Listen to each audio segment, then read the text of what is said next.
Lundi 19 janvier 2026. Bonne matinée à toutes et à tous. Merci de vous intéresser à la revue du jour, aux actualités. C'est demain que nous célébrons le 65e anniversaire de la création de l'armée malienne.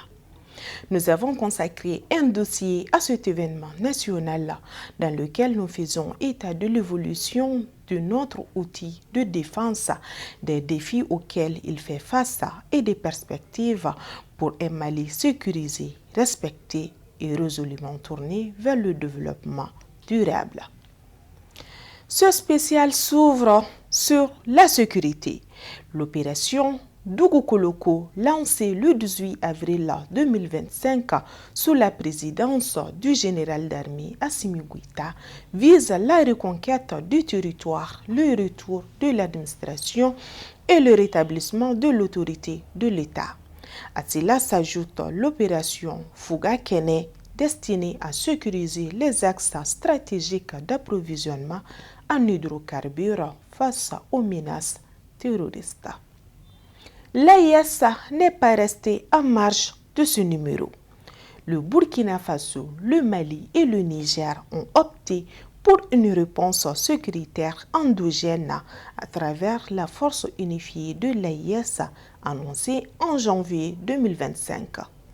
Forte de 5000 hommes, elle incarne une lutte intégrée contre le terrorisme et une souveraineté sécuritaire assumée, renforcée par la remise de son étendard en décembre 2025 à Bamako.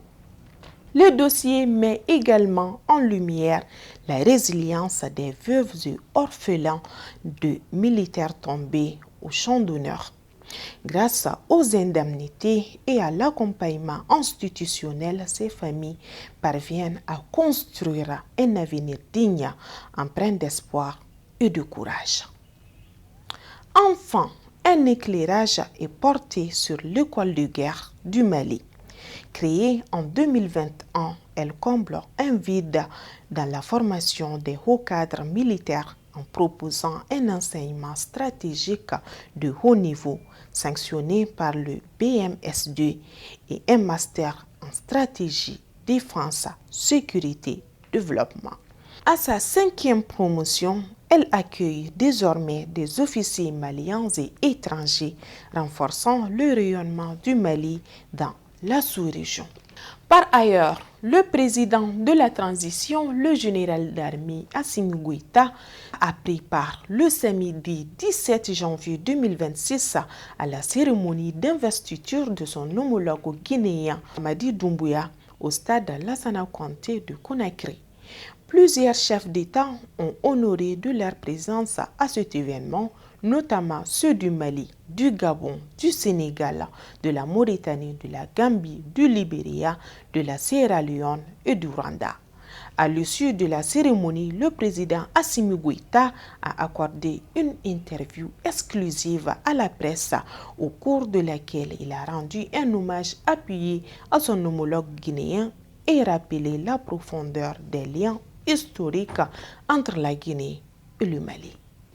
Intéressons-nous à présent de la page sport.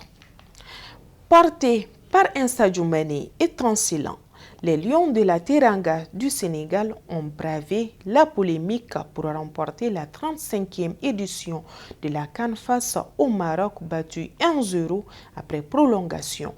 L'unique but de la rencontre a été inscrit par Pape Gueye à la 94e minute. Il s'agit du 2e trophée du Sénégal après le sacre de 2021 en Égypte. Le prix de l'équipe Fair Play est revenu au Maroc, tandis que Yassine Bounou a été élu meilleur gardien de la CAN. Les trophées de meilleur buteur et de meilleur joueur ont été attribués respectivement à Ibrahim Diaza et à Sadio Mané. Rendez-vous est pris en 2027 pour la 36e édition co-organisée par le Kenya, l'Ouganda et la Tanzanie, une première dans l'histoire de la CAN. Pour la 35e CAN, la CAF a mis en jeu une enveloppe record de 35 millions de dollars, environ 17,5 milliards de francs CFA pour les 24 équipes. Les éliminés en phase de groupe ont perçu 500 000 $, ceux des huitièmes 800 000, les quarts de finalistes 1,3 million, les demi-finalistes 2,5 millions, le finaliste 4 millions et le champion 10 millions de $, une prime historique. Cette révalorisation marque un tournant faisant du sacre continental un enjeu sportif et financier majeur pour les fédérations. Restez connectés sur notre site www.lessor.ml ainsi que sur toutes nos différentes plateformes digitales. Bon début de semaine à toutes et à tous. Bonne fête de l'armée malienne. Prenez soin de vous. Ciao.